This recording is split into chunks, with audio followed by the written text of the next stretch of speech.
truc, c'est que c'est pas ressasser le passé et le retourner dans tous les sens, tu vois. C'est incontrôlable, tu vois. Enfin, je veux dire que... Enfin, j'en ai parlé à ma mère, tu vois. Et elle m'a dit, le truc qui est horrible, c'est que ça sera toujours là, tu vois. Enfin, je penserai pas tout le temps, tous les jours à la même fréquence, mais je veux dire, ça sera toujours là. Et en fait, c'est juste fatigant et c'est trop frustrant parce que je peux pas profiter de l'instant présent avec les gens qui me plaisent et je peux pas contrôler mes désirs. En tout cas, faire en sorte qu'ils m'appartiennent parce qu'en fait, j'ai l'impression vraiment que ça me glisse entre les doigts. Enfin, j'ai écrit un texte tout à l'heure parce que là, j'étais trop angoissée. Du coup, j'ai écrit. En tant que femme, en ce moment, moi, je me sens plutôt en danger. J'essaye de survivre avant tout.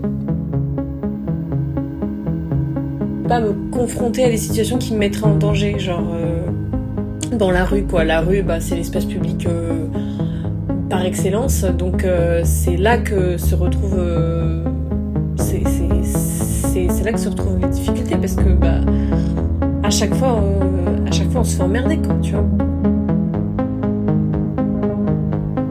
Mais ouais, on est des objets, on est des bouts de viande, on est sur le marché, c'est terrible ça.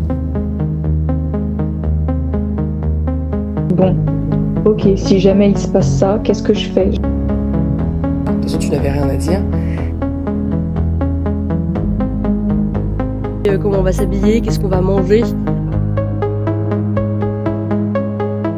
J'étais confrontée à des regards des hommes plus âgés ou des choses comme ça, ou des réflexions de ma mère qui me disait là, faut que tu mettes quelque chose d'un peu moins décolleté parce qu'on le voit trop.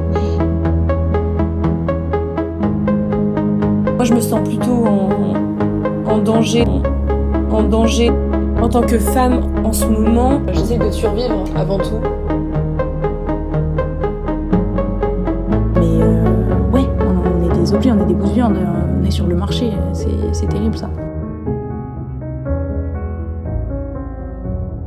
Une femme trans est une femme noire est aussi une femme. Moi, dans la musique, en tant que trompettiste, je me suis déjà prise des réflexions bien misogynes, hein.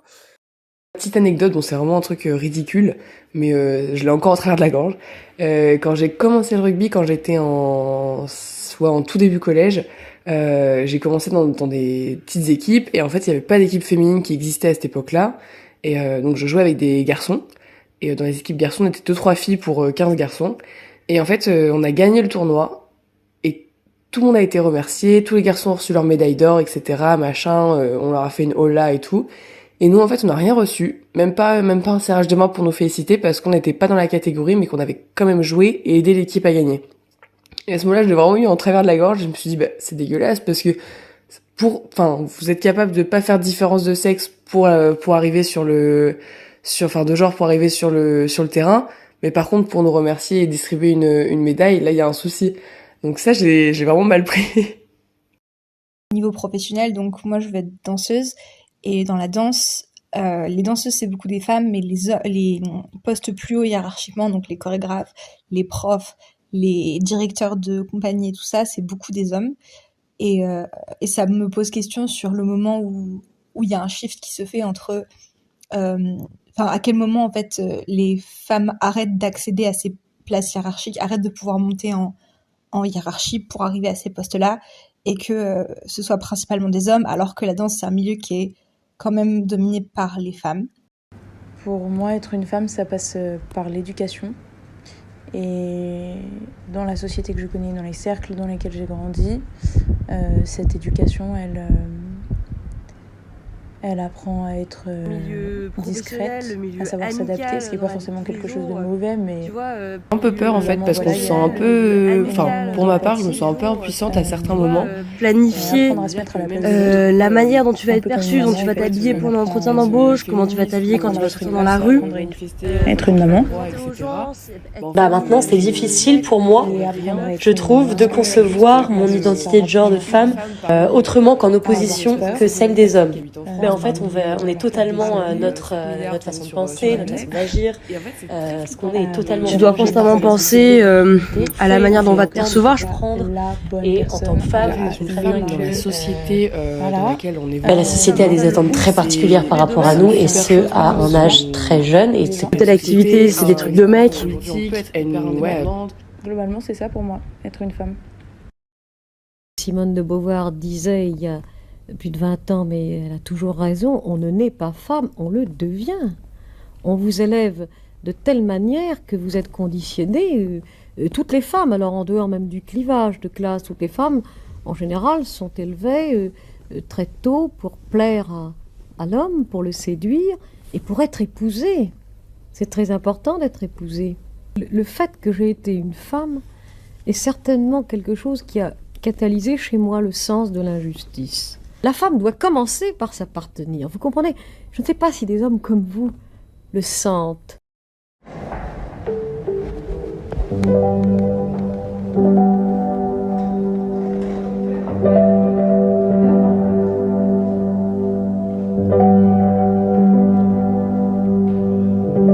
Pour moi, la sororité, c'est l'intimité platonique.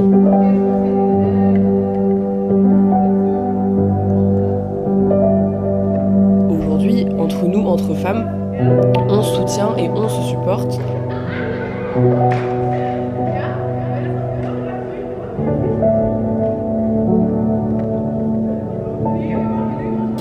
Et comment je me sens entourée de femmes? Honnêtement, je me sens super bien.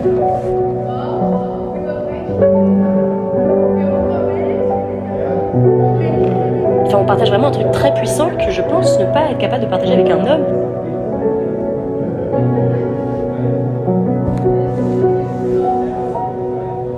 Je peux exister ici sans avoir peur.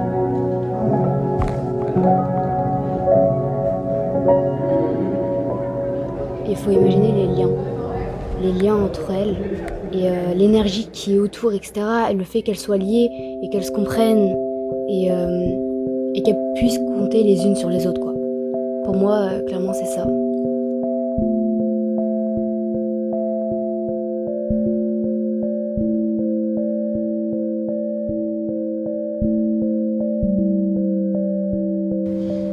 C'est pouvoir faire confiance, créer des liens, discuter, se soutenir, être compris dans un contexte qui peut être purement platonique.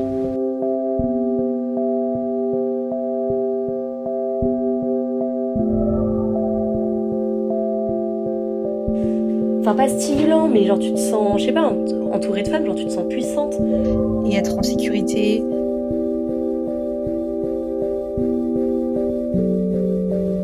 C'est savoir qu'on a des expériences communes, parce que toutes les femmes ont des expériences communes.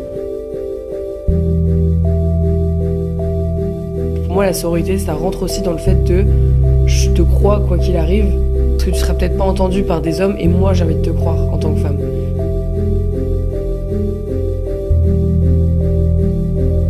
De liens intergénérationnels de ouf.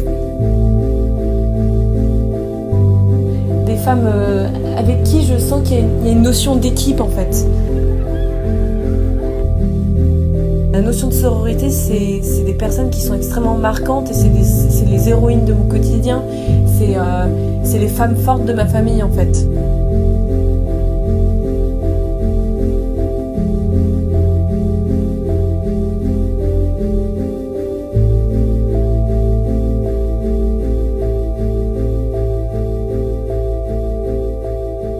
Si on se tient pas toute la main dans la même direction, ça va être chaud.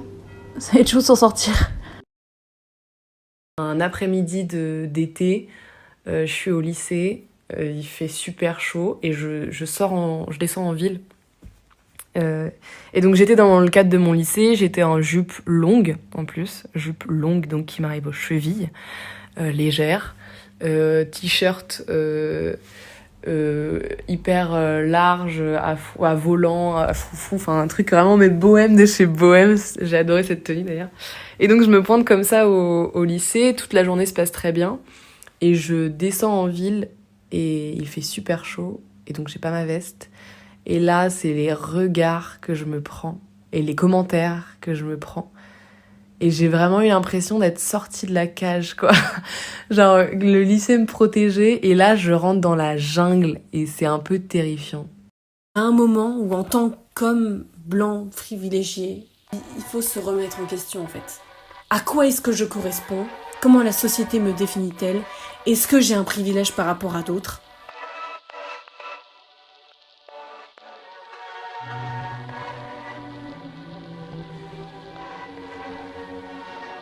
Où on te dit mais regarde maintenant tu peux parler et dès que tu parles on te dit ferme ta gueule.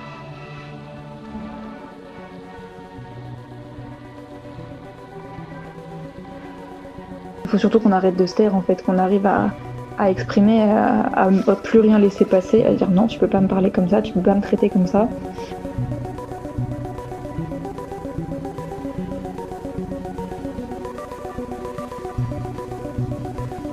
Tu ne me dis plus quoi faire.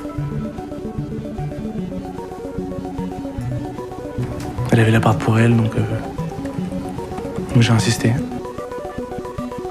Dans un monde qui n'a pas été construit pour nous.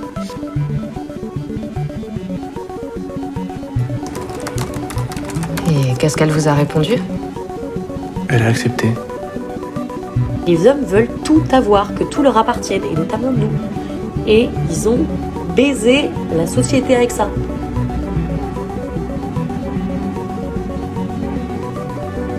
Que mon agresseur n'a pas conscience qu'il m'a agressé, tu vois. Et à un moment, elle m'a stoppé. Pour quelle raison ? Parce qu'elle avait envie de vomir. Dans ce que je pourrais dire aux hommes, honnêtement, je sais même pas, parce que j'ai tellement l'impression de m'être tuée à essayer de le dire à plein d'hommes un nombre incalculable de fois. Je leur dirais qu'ils sont dangereux. Puis j'ai descendu ma main vers son vagin. Elle vous a laissé faire ? Oui. C'est pas vrai, je t'ai remonté la main. Madame Rochard. Elle a rien dit. Mais c'est pas vrai, pourquoi tu mens ? Je t'ai repoussé avant et moi je t'ai dit que je voulais pas.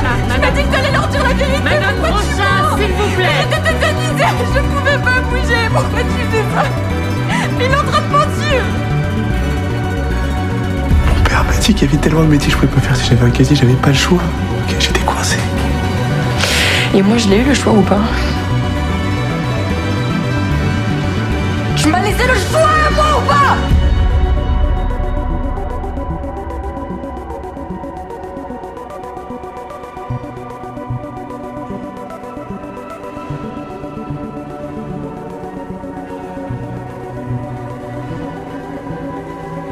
Non, mais lui, il peut pas avoir fait ça à une pote à moi.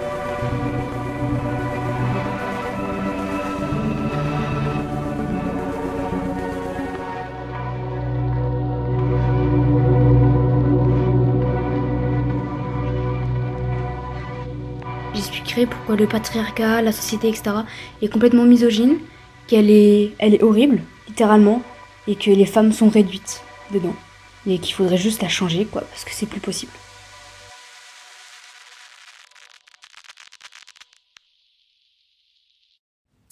Alors, si je pouvais parler aux hommes sans qu'on me coupe la parole, étonnamment, parce que t'as précisé qu'on pouvait être cash si on voulait, mais étonnamment, je vais être l'inverse de cash.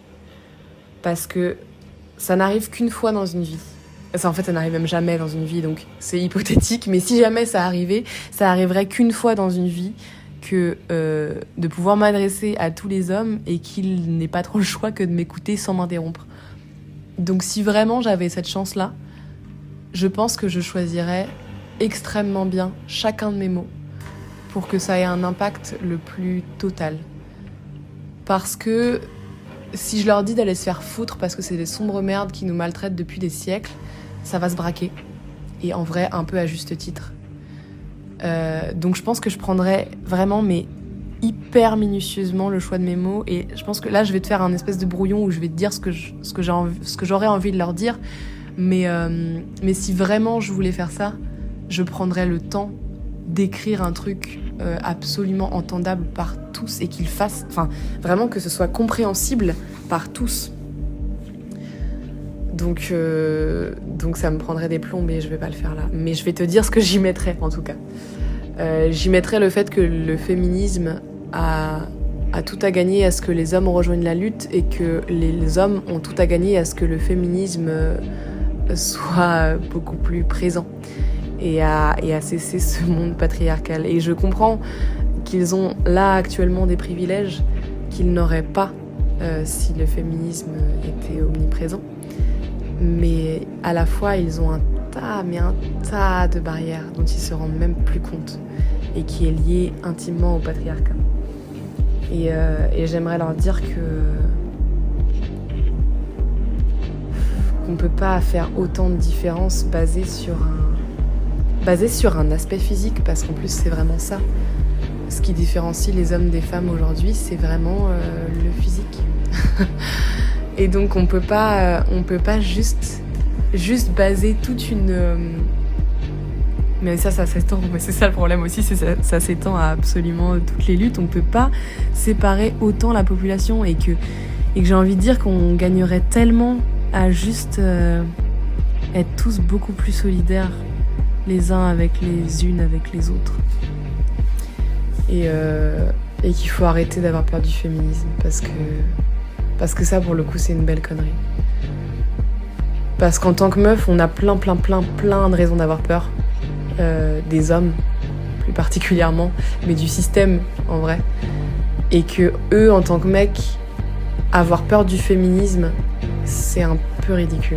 Parce que le féminisme, c'est une réponse à notre peur du système et des hommes, quoi. C'est vous nous maltraitez, on n'en peut plus de juste mourir en silence, alors on crée quelque chose qui est basé sur un tas de principes comme la sororité, comme tout ça. Et derrière, que vous veniez pleurer en disant que ça vous fait peur, on veut supprimer les hommes de l'espace public, c'est si faux en fait. On veut rééquilibrer. Et donc rééquilibrer, ça passe par le fait de vous donner moins de visibilité, mais parce que vous en avez eu beaucoup trop pendant beaucoup trop longtemps. Et maintenant, il est temps de juste se remettre sur un pied d'égalité, tu vois. Et je voudrais dire surtout, en vrai, si tout le monde m'écoute, que le féminisme, c'est pas le machisme inversé. J'ai des mecs qui m'ont dit ça, et c'est pas possible de croire ça encore en 2024, genre. Le féminisme, c'est vouloir l'égalité homme-femme, rien que ça. S'ils peuvent entendre ça, déjà, c'est super. Alors justement, pour rendre justice aux femmes, que faire? Quel bouleversement apporter? C'est une révolution? C'est peut-être une révolution, mais en attendant la révolution, parce que nous n'allons pas attendre indéfiniment,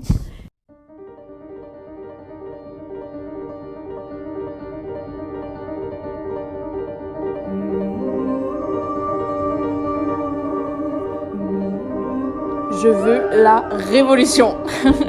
Je veux la révolution, je veux qu'on prenne la Bastille. On emmerde le patriarcat.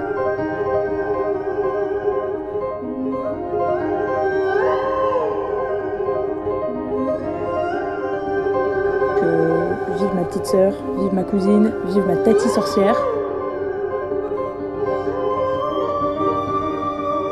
Un de mes plus grands regrets de ne pas bien m'entendre avec ma mère, mais que je ne perds pas espoir parce que les femmes, elles apprennent toute leur vie.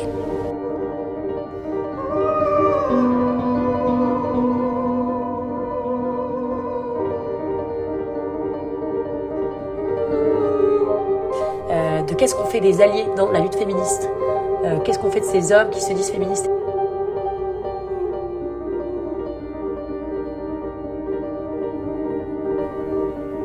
Les petites filles sont des punks.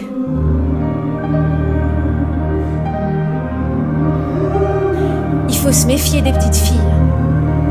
Elles touchent le fond de la piscine, elles se cognent, elles se blessent, mais elles rebondissent.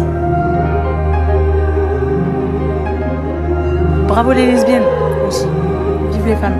Bravo les lesbiennes.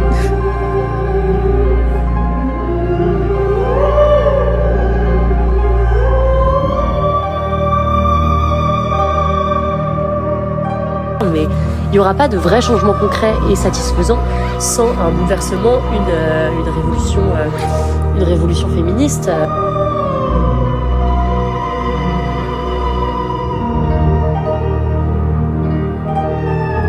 Il était que cette fois, ça ne se passera pas comme ça.